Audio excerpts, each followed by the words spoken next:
이제 수태고지 탄생할 것을 미리 알리는 거죠. 믿음의 사람들이 많지만 이렇게 수태고지를 알리는 일들은 많지는 않죠. 대표적으로 삼손이 그러했고 우리 예수님도 수태고지가 있었잖아요. 마리아에게도 알리시고 요셉에게도 알리시고 뭐 세례 요한도 그러하였고 뭐 이삭도 그랬죠. 사실은 아브라함이 이삭을 낳을 때도 이삭의 출생에 대해서 이야기하셨고 야곱과 에서도 예언이 되었어요. 큰 자가 작은 자를 섬기리라. 뭐 그렇게 그런 사건들이 있죠. 오늘 사사 삼손에 대한 내용을 앞서서 세 명의 사사 연속적으로 나온 걸 살펴봤어요. 입산, 엘론, 압돈. 세 명의 사사의 공통점은 가나안 족속으로부터 어떤 특별한 뭐 압박이나 뭐 억압받은 일이 없었고 한마디로 평안한 시대였고 사사들의 막 개인적인 아들이 30명, 40명, 뭐 70명 뭐 나귀 타고 다녔다 뭐 그런 이야기만 있었죠. 그 시간들이 25년이었는데 평안한 시대 다 보냈어요. 평안한 시대 다 보내면 사사기의 특징은 뭐죠? 그들은 평안한 시기에 더욱 하나님을 찾은 것이 아니라 죄 가운데 빠졌다. 해이해져서 하나님께 범죄하였다. 그 말씀이 오늘 사사기 13장 1절입니다. 1절 제가 읽겠습니다. 이스라엘 자손이 다시 계속 반복이죠. 다시 여호와의 목전에 악을 행하였으므로 여호와께서 그들을 40년 동안 블레셋 사람의 손에 넘겨주시니라. 하나님의 은혜를 저버립니다. 하나님께서 우리에게 평안을 주실 때 더 깨어 기도해야 되는데 우리가 그러지를 못해요. 이렇게 저도 배가 부르면은 잠이 와요. 배가 부르면은 에너지를 받아가지고 더 일해야 되는데 잠이 와요. 이제 그거를 극복하고 움직이고 일하면은 이제 에너지가 소비되면서 몸도 건강해지고 이게 결과가 좋은 게 나오는데 그 평안하고 배부른 때를 못 느끼고 잠들게 되면은 일도 못하고 뭐 살도 찌고 뭐 그런 거죠. 어쨌든 그들은 은혜를 저버리고 범죄함으로 하나님을 떠났습니다.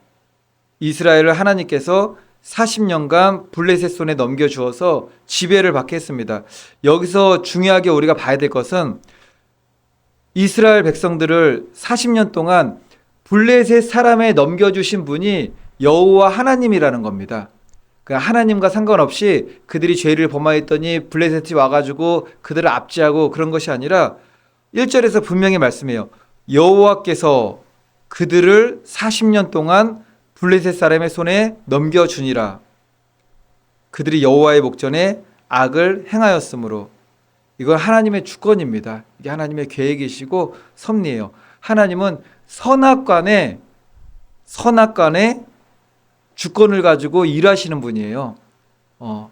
아주 귀한 축복의 길로 인도하시고 아주 너무나 힘든 고난과 심판의 길로도 인도하십니다. 거기에 대해서 분명히 나온 것이 신명기 28장이잖아요. 너희가 여호와의 말씀대로 행하게 되면은 들어와도 나가도 복을 받지만 그 반대면은 들어오도 나가도 저주를 받는다. 그런 말씀인 거죠. 그리고 오늘 말씀에서도 이제 알게 되는 특징 중에 하나가 뭐냐면은 사사기 초기에 그리고 사사기 후반에 사사기의 형태가 달라져요. 어떻게 달라지냐면은 사사기 초기에는 평화도 있었고 압제도 있었지만 사사기 초기에는 평화의 기간이 길었습니다. 그리고 주변 족속들로부터 압제받는 기간은 짧았어요. 그런데 사사기 후반으로 갈수록 평화의 기간은 짧아져요, 점점. 그리고 압제받는 기간은 점점 길어집니다. 그래서 마지막 사사 이제 삼손쯤에 이를 쯤에 돼서는 최장기간이에요. 억압받는 시간이 최장기간 40년 블레셋의 압제를 받게 됩니다. 이것은 무엇을 의미하는가 보면은 그 당시에 영적인 세상에 그런 악으로 가는 흐름도 있지만 모든 시대, 모든 세대가 다 동일합니다. 세월이 흐를수록 이스라엘이 점점 악해져 갔다는 것도 그 억압의 기간이 길어졌다는 것은 심판이 강하여지고 길어졌다는 거죠. 그런데 우리가 사는 이 시대도 다르지 않은 거죠. 다르지 않은 건 아니에요. 어느 시대나 다 동일해요. 그런데 에베소서 5장 16절 보니까는 세월을 아끼라 때가 악하니라 그랬어요. 이 말씀은 2000년 전 그 초대교회 시대도 주셨던 말씀이지만 어느 시대나 들어가도 점점 악해져요. 세월을 정말 아껴야 됩니다. 지금 이제 다들 경험을 해보시지만 뭐 하다 보면 하루가 금방 지나가고 1년이 금방 지나가요. 그리고 나의 건강과 젊음도 그냥 나도 느낄 수 있을 정도로 막 세월이 막 그냥 지나가 버리는 거죠. 이 기간 동안에 우리가 하나님의 영광을 가린 채 나의 유익을 위해서 산다. 이것은 너무나 불행한 일입니다. 그리고 예수님께서 직접 말씀하셨습니다. 마지막 때는 어떠한가 하면은 마태복음 24장, 그러니까 감람산 비유라고도 말씀하는데 마지막 때에 대한 비유예요. 정말 이 시대의 말세지 말에 나타나는 그 종말의 징조. 마태복음 24장 12절. 불법이 성함으로 많은 사람의 사랑이 식어지리라. 사랑이 식어진다는 거 어느 시대나 뭐 사랑이 있기도 하고 없기도 하고 어느 가정이나 어느 공동체 봐도 뭐 사랑이 있기도 하고 없는 것 같지만 마지막 시대를 콕 지목하면서 불법이 성한 시대, 다른 시대도 그랬지만 이때는 정말 이게 우리가 마지막 시대를 우리가 살고 있습니다. 우리도 뉴스를 정말 많이 봤잖아요. 그래서 살인사건 같은 거는 뉴스에 나와도 별 감흥이 없잖아요. 그렇게 우리가 무뎌졌는데도 불구하고 깜짝깜짝 놀라는 그런 사건들이 어떻게 저러지 이게? 아무리 약해도 어떻게 저러지? 그런 사건들 우리가 접하게 되는 거죠. 불법이 성화되어 많은 사람이 식어지리라. 사람들의 사랑이 식어진다는 것은 정말 무서운 세대가 세상에 도래한다라는 겁니다. 사랑이 없다라는 것은 단순히 이게 뭐 사랑이 없다. 동일한 의미가 뭐냐면은 자비와 긍휼이 없는 시대가 된다. 사랑은 온유와 겸손이잖아요. 온유와 겸손이 사라지는 시대가 된다. 다른 사람을 향한 따뜻한 배려가 이제 다 사라지는 시대가 된다. 우리가 가끔 이런 말들 해요. 그래도 무슨 좋은 일들을 딱 보게 되면은 그래도 아직은 뭐 세상은 살만하지요. 막 이제 그런 얘기들 하잖아요. 그게 우리가 따뜻한 일을 겪을 때 그런 말들을 하는 거잖아요. 아직도 세상은 살만하구나. 그런데 이런 말들이 사라지게 될 것입니다. 불법이 성하고 사람들의 사랑이 식어지는 순간 너무나 삭막한 거죠. 근데 그럼에도 소망이 있어요. 왜냐면은 예수님께서 우리 믿는 자들, 그리스도인들의 삶은 어떤 삶을 살아야 된다고 말씀하셨냐면은 사랑이 없다라는 것은 어둠이 시대가 온다는 거죠. 그런데 우리를 향해서 너희들은 빛과 소금으로 세상을 살아가라 말씀하셨고 성경이 가르쳐주는 가장 큰 우리의 실천사항이 뭐죠? 하나님 사랑, 이웃 사랑이에요. 사랑이 식어지는 그 시대에 우리가 살아야 될 것은 마지막 때 말세 지말의 종말의 시대를 살아가서 사랑이 식어지는 자비와 긍휼, 온유와 겸손, 다른 사람을 향한 따뜻한 배려가 다 사라지는 그 시대에서 너희들은 하나님의 사랑을 가지고 이웃 사랑을 실천하는 그리하여서 이 세상에 빛과 소금이 되어라 라고 말씀을 하는 거죠. 이거는 하나님의 사랑을 깨달은 사람만 실천할 수가 있어요. 우리가 보통 사랑을 베푼다고 하지만 분위기 좋은 데서는 서로 위하고 따뜻하게 할 수가 있습니다. 근데 그런 분위기가 아니잖아요. 사랑이 다 식어져 가지고 삭막한 이 시대에 하나님의 사랑을 깨달은 자들만 조건 없이 베풀 수가 있는 거죠. 그래도 정말로 보면은 지금도 세상에서 그 따뜻한 사건들 보면은 그들이 자신들의 신분을 밝히지 않아서 그러지 다 교회와 그리스도인들이 뒤에 다 있는 것을 거의 다 보게 돼요. 그리스도인들이 예수님께서 너희가 하는 것을 사람들 앞에 이게 막 드러내지 말라. 그래서 이제 많이 나오지 않아서 그러지 실질적으로 세상에 따뜻하고 세상을 밝게 하는 정말 너무나 많은 사건들은 교회와 그리스도인들이 하나님 사랑을 가지고 실천하는 일들이 너무나 많습니다. 이제 2절로 7절을 말씀을 보게 되면은 하나님께서 이제 극심한 압제 40년간의 압박 가운데 부르짖는 이스라엘을 블레셋산의 그 손에서 구원하시려고 구원자를 보내주시겠다 약속하는 말씀이 나오죠. 아직 삼손이 태어나진 않았는데 약속하시는 말씀이에요. 5절 말씀을 다 같이 한번 읽어보겠습니다. 5절 말씀 시작. 길르앗 사람이 13절이죠. 네, 옆에가 5절 보라 시작. 보라 내가 임신하여 아들을 낳으리니 그의 머리 위에 삭도를 대지 말라. 이 아이는 태어나서 나옴으로부터 하나님께 바쳐진 나실인이 됨이라. 그가 블레셋 사람의 손에서 이스라엘을 구원하기 시작하리라 하시니. 아멘. 근데 5절 말씀이 마지막 시대를 살아가는 우리들을 향한 말씀 같지 않습니까?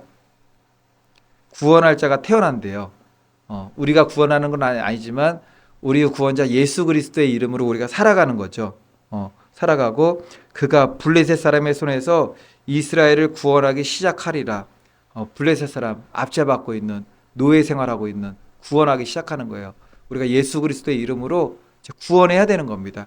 구원해야 되는데 중요한 사실이 있어요.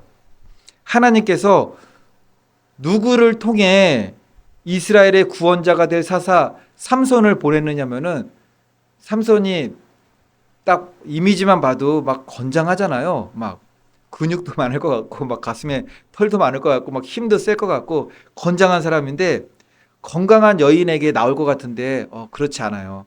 2절 보면은 삼손의 어머니가 아이 낳지 못하는 불임 여성이었습니다. 2절 보겠습니다. 제가 읽겠습니다. 소라 땅에 단 지파의 가족 중에 마노아라 이름하는 자가 있더라. 그의 아내가 임신하지 못함으로 출산하지 못하더니 임신 자체가 안 되는 여인이었어요. 그러니까 임신이 안 되면은 출산을 당연히 못하는 거죠. 그러니까 불임이죠. 근데 이 여인이 임신 자체가 안 되고 출산을 못하는 이게 뭐죠? 성경에 태의 열매라고 나오잖아요. 태의 열매는 누가 주시는 겁니까? 하나님께서 주시는 거예요. 그리고 태의 열매는 하나님께서 그 사람에게 주시는 복이기도 하지만 열매의 의미도 있는 거죠. 열매의 의미. 아이를 낳지 못한다. 그러면은 하나님 앞에서 아무런 열매가 없다. 지금 이 여인의 임신하지 못하는 이 여인은 당시 이스라엘 백성들, 이스라엘 국가의 영적인 실상이에요. 하나님 앞에 열매 맺지 못하는. 그래서 교회에서도 우리가 뭐 그런 얘기들 하잖아요. 그 성도님들께서 뭐 전도하고 또는 이제 하나님 앞에 열매 맺는 생활을 하잖아요. 그런데 그걸 못하면 뭐라 그러죠? 아이를 뭐 전도를 못하는 걸 뭐 아이를 못 낳는다 그러잖아요.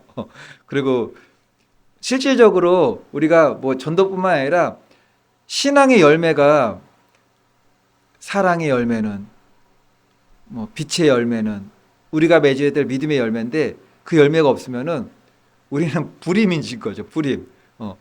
다 우리가 신부잖아요. 예수 그리스도의 신부인데 이제 불임인 거예요.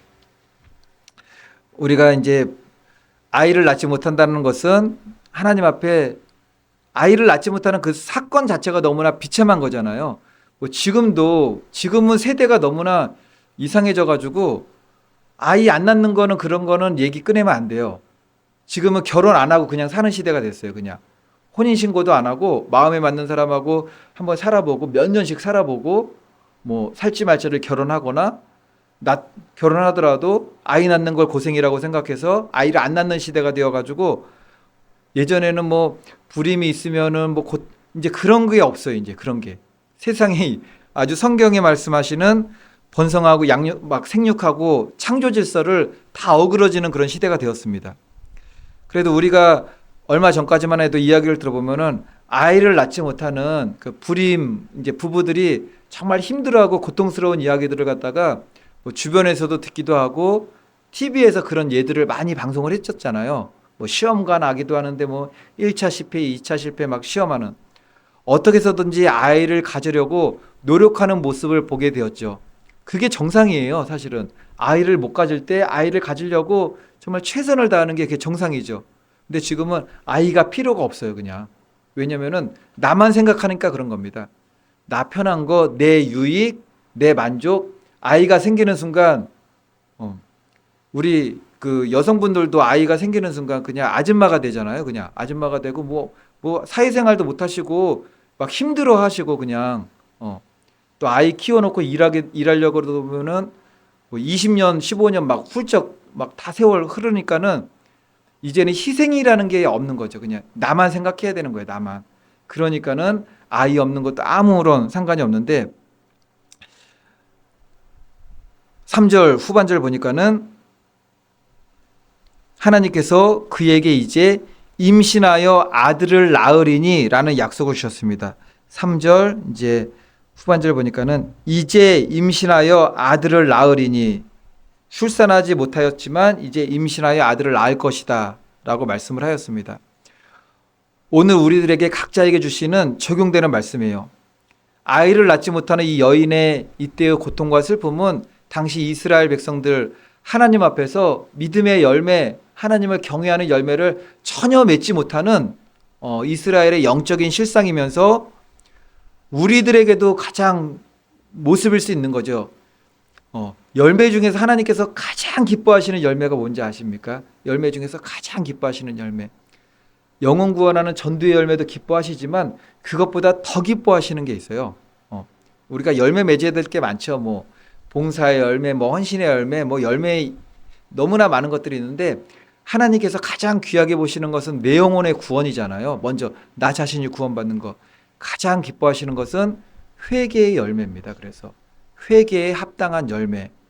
도끼가 나무 뿌리에 이미 놓였으니 아무리 전도 많이 하고 아무리 봉사 많이 하고 뭐 큰 교회를 건축했다 할지라도 이게 하나님 앞에 정말 영광이 되고 기쁨이 되려면은 그거를 드린 사람이 회개에 합당한 열매로서 그게 맺어지는 겁니다. 그럼 나머지 열매들은 회개에 합당한 열매가 맺고 난 다음에 거기에 뿌리를 들고 이렇게 맺어 나가는 거지, 회개가 없고 구원도 없는데 그 열매라는 게 우리는 다 열매라고 하겠죠. 저 사람 전도 많이 했구나. 저 사람은 뭐 대단한 일을 했구나. 회개가 없는 열매는 사실 열매가 아니라 입만 무성한 거예요. 입만 무성한. 예수님께서 저주하셨잖아요. 입만 무성한 무화과 나무. 회개 없이는 구원이 없잖아요. 회개 없이는. 회개의 열매를 맺은 다음에 그 열매와 함께 다른 것들도 맺어가는 겁니다. 맺어가면서도 우리의 부족함과 연약함이 있기 때문에 회개의 열매는 날마다 또 하는 거죠. 날마다. 하나님, 회개의 열매를 통해서 거듭나고 성숙하고 성장하고.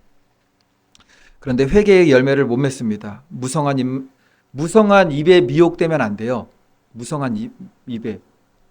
이게 열매인 줄 알았더니 이게 열매가 아닌 거예요. 깜짝 놀라는 거죠.